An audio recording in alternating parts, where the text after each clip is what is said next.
ano po yung unang tinayo? Yung sementeryo, yung libingan yun? Ito yung sementeryo. Salamat po sa mga.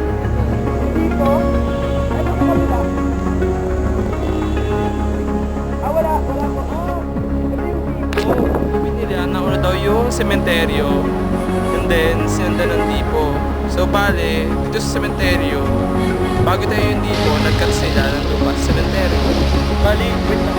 Bali, itong tren na to, galing siya sa station ng Baclaran. Galing yan Baclaran Station, papuntang Tipo. Bali yan yung bridge, papuntang Tipo, galing ng Baclaran. Ito yung river dito. Ayan.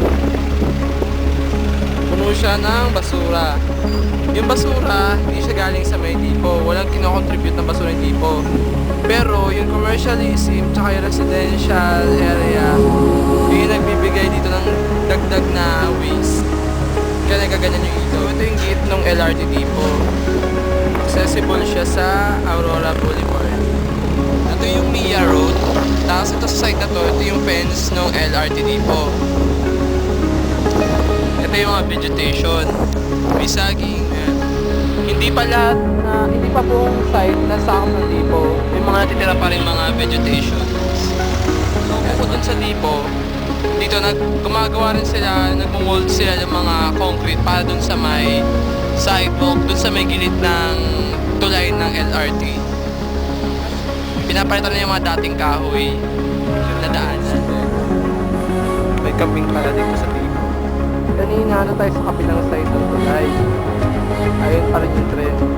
Tapos sa kabilang side naman, makikita natin yung pumping station.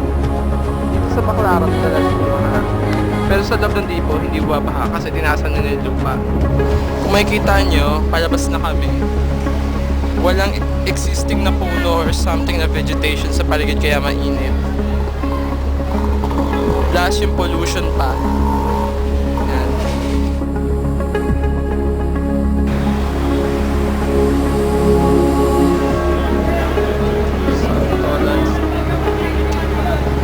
So near the side, Tipo, yan, may dumadaan ang train. Ay mayroong dump site. Wala po ba kayong permanent na bayaran dito? Dito lang kayo nag-stay kada gabi? Ito po yung ginawa ng dump site. And then ito po yung karatula dito.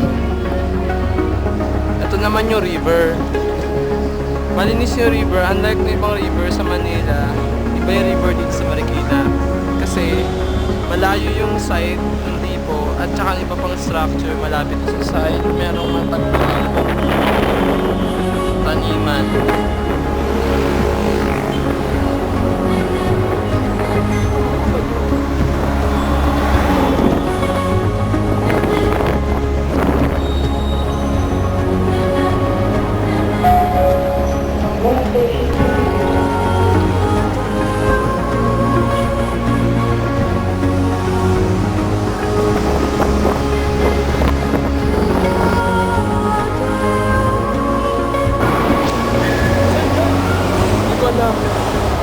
Ha?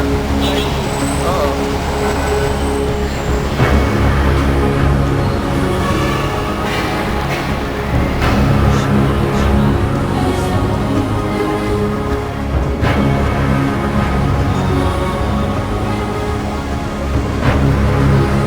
Vegetation dito.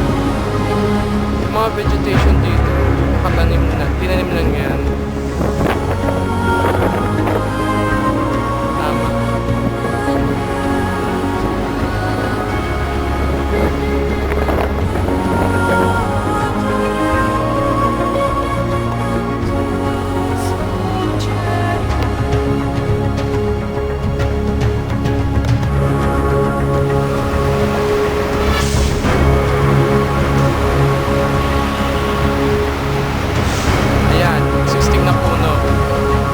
Sa walang vegetation dito, maalikabok, mainit yung side.